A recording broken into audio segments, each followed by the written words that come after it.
Emily, you've got the microphone in your hand, so let's start with you. How does it feel to look out on this? Because this is what you should have had after Tokyo 3 years ago. So give her the response that she should have had when she came back with an Olympic bronze medal. How does it feel? Are you on? Go. To be fair, it's so unreal, and like I think 8 years ago, like myself and Aoife would have been training for the Junior Worlds, and I think like seeing that, like it's kind of surreal that this is happening to celebrate us as well. So yeah, no, it's so unreal, and thank you everyone for coming out to see us. It's kind of surreal, isn't it? Like everyone's just talking about for one place to create this amount of successful people. Like what is it? Yeah, to be fair, and like the success has come from all the volunteers and all the parents and neighbours and stuff getting involved. So to be fair, there wouldn't be a rowing club or most of the sports clubs around without everyone to support and be so good towards us. So you're to thank too. What has the journey been like, even since winning the bronze medal, getting back? Obviously, you know, Nuala touched on your struggles, even being able to get back into the boat. How life-changing has the whole thing been for you? Yeah, I guess it's just kind of like a reminder that like it's not always perfect, and success, or however you want to call it, isn't exactly linear. But no, I'm so lucky to have been so looked after when I was injured, and yeah, no, I'm really grateful to have the other three girls as well. Natalie's here too to have pulled me down the course in Paris. So yeah, ladies and gentlemen, Natalie Long is over here in the corner, alongside television's favourite pundit, Tim Hurley. I didn't see him, but I presume Eugene Coakley is somewhere around over here. Yeah, there he is, our favourite commentator. All the way down the course, delivered some of the most magic events. And I saw Gary O'Donovan in the crowd as well, sporting a new baby on his chest as well. Congratulations, Gary.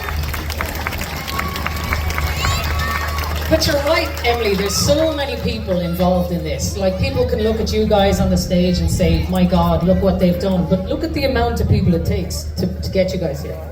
Yeah, to be fair, and like, again, we wouldn't be anything without the support of the community. So yeah, we really, really appreciate it. We are very well looked after down here.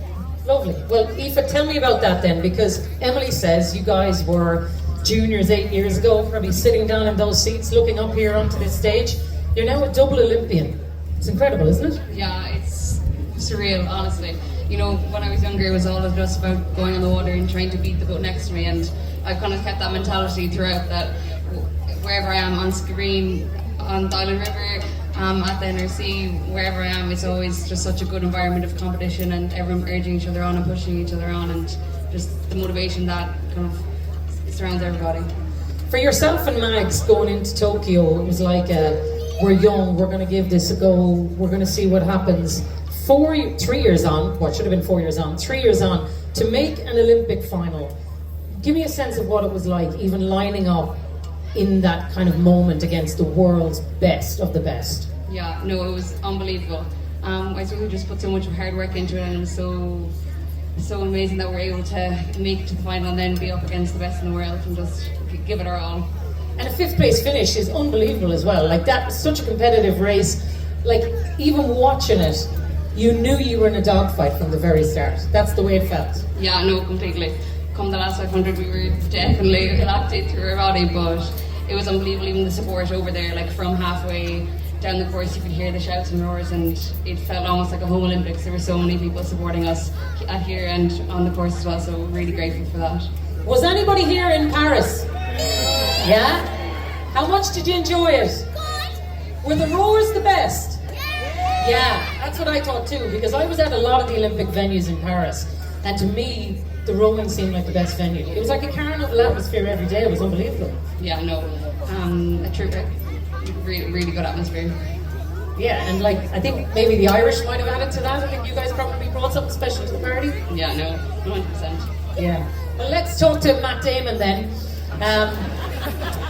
It seemed to take off at this Olympics a little bit more than the previous one. Yeah, it's getting a bit more every time, so hopefully, you know, I can't complain. Are you getting any movie offers from it yet? A double, maybe? Not yet. We'll see what happens though. Yeah, look, keep the phone on just in case. What has it been like the last couple of weeks? Absolutely insane. I think, you know, you can tell from the crowd here. I've been kind of at home lapping it all up, and it's just so nice to see everyone. You know, I think whether we won a gold medal or not, we'd still have the support of the whole town, the whole community, and you know, we can really feel it. So Yeah. it's really just really nice. Do you remember being over there 8 years ago? Can you talk to me what it was like as a child watching the fella beside you up here with Gary, and what your emotions were?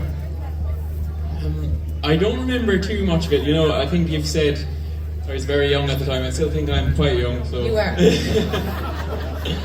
But yeah, I think, to be honest, it was probably the blueprint for all of us. Really, it was the start of this whole thing and this whole adventure, and we just kind of wanted to emulate the success of the lads. So it's pretty surreal to be having it, you know, one for ourselves. But I think hopefully we can kind of inspire the next crop as well. There's a few who've been to Junior Worlds and under 23s that are here too. So hopefully in 4 years' time or 8 years' time they'll be up here too for their own Olympic medals. Well, that's kind of the way it works, isn't it? Because around here, most people can only aspire to be the best person in their club or in their community or in their county or in their country. You guys are the best in the world. It's pretty spectacular, Fenton. I think so, yeah, and it's there's no secret really. Like, it's just trying to get better than we were the day before, and put a bit of Dominic Casey into the mix, and you've got a winning formula. So It's working, yeah. It's working for Paul as well. Let's have a big chat with you, Paul. You've had a busy few weeks, so most people decide to win an Olympic medal. They say, yeah, I'm going to go home and I'm going to live off this. Not Paul O'Donovan.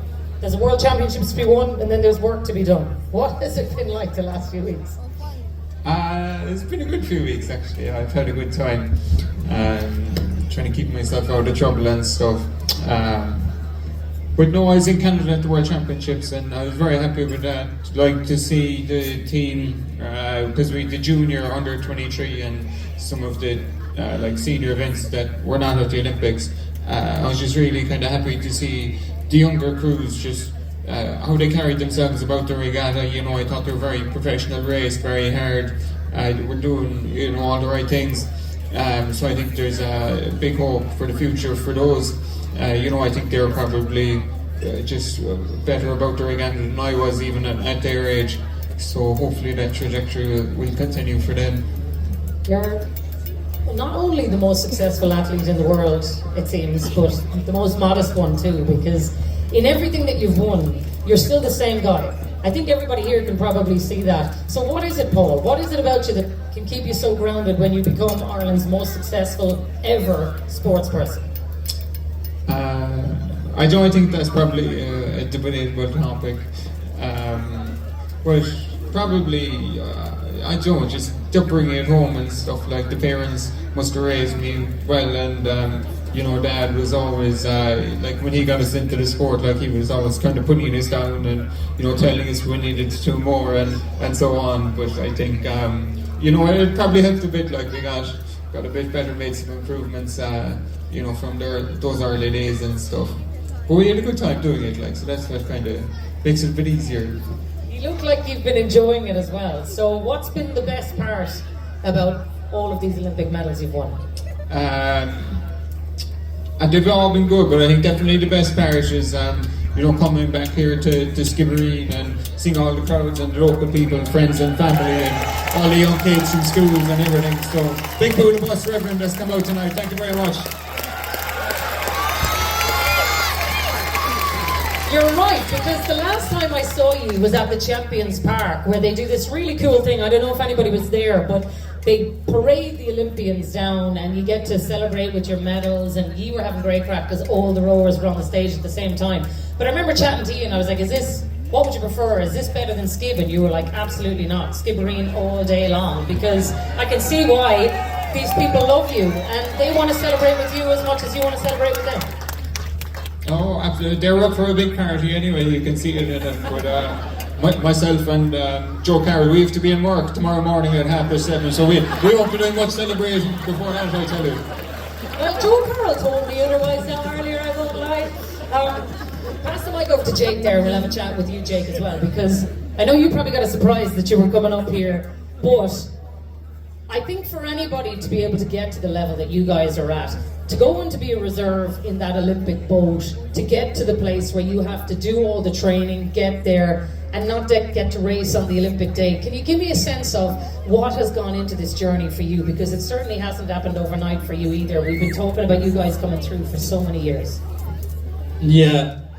So, I think, like Finn was saying before, I suppose the whole journey obviously started, you know, Gary and Paul kind of paving the way for everyone, kind of giving everyone their belief really, and then Sammy on from there, you know, had a good lightweight squad that, you know, got on with the training well and were kind of probably too honest with each other sometimes, but like Paul was saying, you know, a bit of honesty and a bit of telling people where they're going wrong can help at times as well, but yeah, I think like for me, especially this year, obviously you'd want to be taking part, you want to be racing, but I think, you know, you kind of have to take the positives out of things, and I got to be part of a great team, and I was only saying earlier, like, you know, being the reserve for Finn and Paul, watching them, how they go on with their business and stuff, you not only take that into your rowing going forward, but also in life as well, you know, and with all the other people on the team, so yeah, privileged to be part of the team. I think that's the way it is for all of you, because it has just been such a competitive squad from the get-go. I've talked to Gary about that before as well. Just to have a crop of rowers who are so good from the same place, you must drive each other on something savage. Sorry, what did you say? You must drive each other on like something unbelievable. Like, yeah. Like two brothers Yeah. and two brothers in a competitive environment in one rowing club and also on the national team. Like, that's something else. I think, like I said before, it's probably just kind of the sibling rival as well, you know, you don't want kind of your brother to get one up on you. I think it's the same with, say, across all sports, you kind of see a lot of the time, you know, it's kind of brothers and siblings, you know, that there's more than one that are successful as well. Like the Whiffen twins as well, you know. I think there is definitely something in the competitiveness, if it's subconscious or not, you know, between siblings and stuff. Well, let's talk about the future then, and I'll ask all of you this before I ask Dominic, so he has a minute to prepare that I am going to speak to you.